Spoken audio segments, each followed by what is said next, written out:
Dans les recoins sombres du système pénitentiaire mondial, certaines prisons surpassent l'imagination quant à leur brutalité et à leurs conditions inhumaines.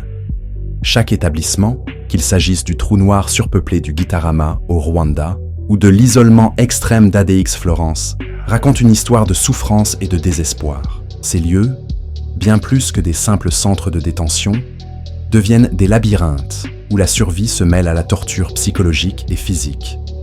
Préparez-vous à plonger dans l'horreur, alors que nous dévoilons 9 prisons qui illustrent les pires aspects de la condition humaine. Allons-y. Le Gitarama, prison rwandaise. Qu'est-ce qui se cache derrière les murs de la prison de Gitarama au Rwanda? La réalité est plus terrifiante que l'imaginaire.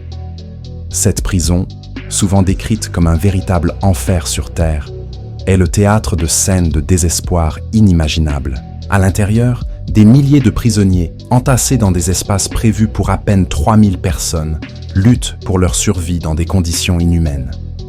Avec plus de 8000 détenus, la surpopulation atteint des niveaux extrêmes. Les prisonniers dorment dans des latrines ouvertes, exposés à des épidémies de maladies dévastatrices.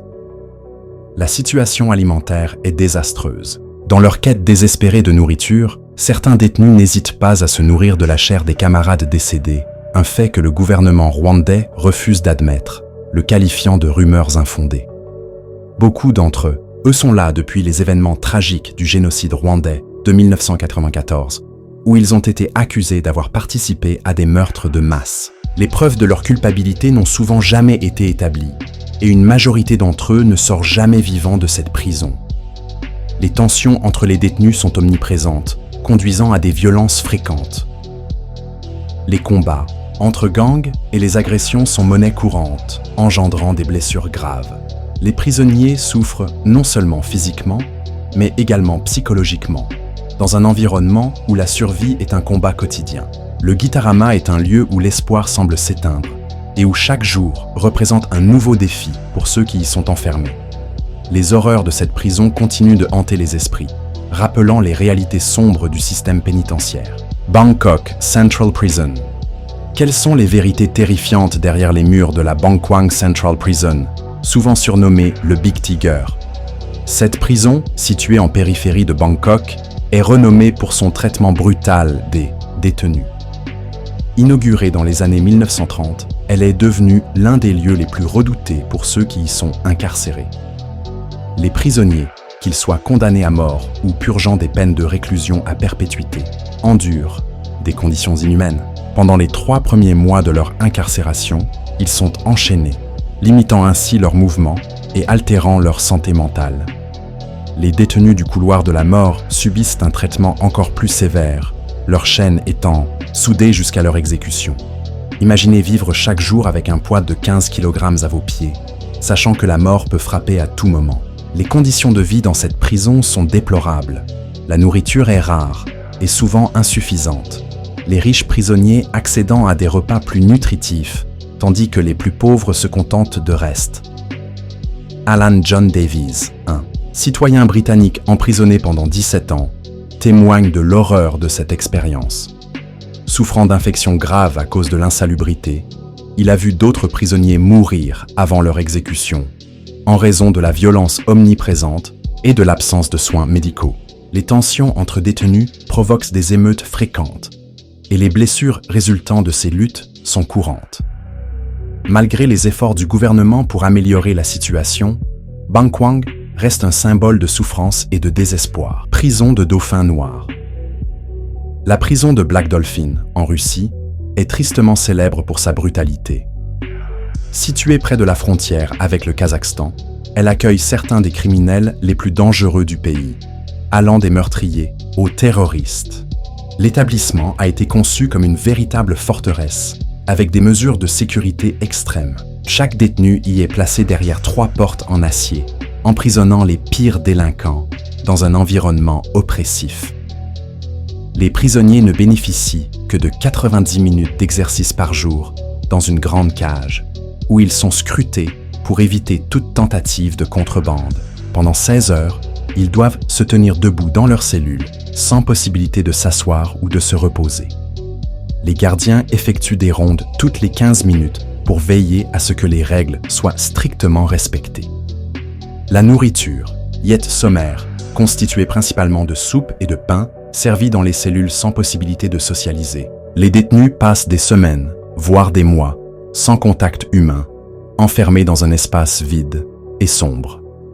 Les criminels, souvent qualifiés d'animaux par les gardes, subissent un traitement dégradant et inhumain. La prison de Black Dolphin est un lieu de souffrance où la violence entre détenus est courante. Les incidents d'agression peuvent entraîner des blessures graves.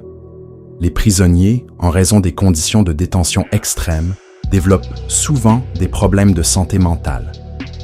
L'expérience d'incarcération dans cet établissement est si éprouvante qu'elle laisse des séquelles durables sur ceux qui parviennent à en sortir. Black Dolphin est ainsi devenu un symbole de l'inhumanité du système pénitentiaire russe. San Quentin Prison, depuis son ouverture en 1854, la prison de San Quentin a été le foyer de certains des criminels les plus infâmes d'Amérique. Aujourd'hui, elle se distingue non seulement comme la plus ancienne prison de Californie, mais également comme l'une des plus dangereuses. En tant que seul établissement correctionnel de l'État à disposer d'une chambre d'exécution, elle accueille des meurtriers condamnés, des terroristes et des tueurs en série. Les cellules, de la taille d'une petite salle de bain, sont souvent partagées par 2 détenus, rendant l'espace déjà exigu encore plus claustrophobique. Bien que conçu pour 3084 prisonniers, plus de 4000 y sont entassés, un chiffre qui a même augmenté avant la pandémie de coronavirus. Cette surpopulation entraîne des conséquences désastreuses, notamment le développement de maladies mentales chez de nombreux détenus. L'anxiété, la dépression et la claustrophobie sont courantes dans ces conditions. Pour les détenus du couloir de la mort, les règles sont encore plus strictes. Bien qu'ils aient été transférés vers d'autres prisons, 21 d'entre eux restent à San Quentin, divisés en sections selon leur comportement. Alcatraz des Rocheuses. Plongé dans les montagnes du Colorado, ADX Florence, surnommé Alcatraz des Rocheuses, est réputé pour sa brutalité. C'est un lieu où certains des criminels les plus dangereux des États-Unis purgent leur peine. Avec seulement 344 détenus, cette prison est le dernier refuge pour des individus notoires, comme El Chapo Guzman et Ted Kaczynski, qui ont tous deux laissé leur empreinte dans l'histoire criminelle. Les conditions y sont extrêmes. Les prisonniers passent environ 23 heures par jour en isolement, ce qui a conduit les Nations Unies à qualifier ce traitement de torture. Les cellules mesurent entre 7 et 12 pieds de large et les détenus sont constamment entourés de murs en béton, sans contact humain significatif. Prison de San Pedro. La prison de San Pedro, située à La Paz en Bolivie, se distingue par son fonctionnement autonome. Contrairement à d'autres établissements, les détenus y exercent un contrôle total, sans l'intervention des gardiens. Ce système, bien que semblant attrayant, révèle une réalité cauchemardesque. Conçue pour accueillir environ 600 prisonniers, elle en abrite actuellement plus de 3000, entraînant une surpopulation extrême. À l'entrée, chaque nouvel arrivant doit acheter une cellule, souvent à un prix exorbitant, et la vie dans la prison dépend largement des ressources financières des détenus. Les riches peuvent accéder à des conditions de vie plus confortables, tandis que les plus démunis vivent dans des zones insalubres.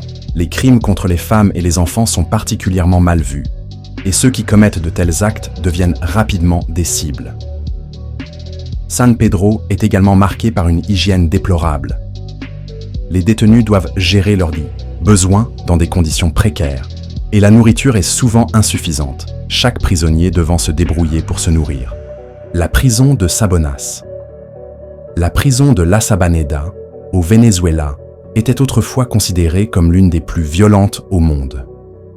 Avant sa fermeture en 2013, cet établissement était surpeuplé, accueillant jusqu'à 3700 détenus dans des locaux prévus pour seulement 700. Parmi ses occupants, près de 200 étaient des enfants, certains étant nés dans la prison et d'autres y vivant avec leurs parents incarcérés. La gestion de La Sabaneda était largement contrôlée par des gangs criminels, créant un environnement où la violence était omniprésente. Le règne de la terreur a atteint son paroxysme lors d'une émeute tragique le 3 janvier 1994, lorsque des membres de gangs ont tenté de prendre le contrôle de la prison. Les prisons exposées dans ce texte illustrent des réalités profondément abhorrentes, où l'inhumanité et la souffrance des détenus atteignent des niveaux inimaginables. Des conditions de vie inhumaines, la violence systémique et le mépris total pour la dignité humaine caractérisent ces établissements, révélant une face sombre de notre système pénal mondial. En définitive, ces récits tragiques nous rappellent que peut-être la véritable punition réside non seulement dans l'incarcération, mais dans l'enfer qui se déroule à l'intérieur de ces murs.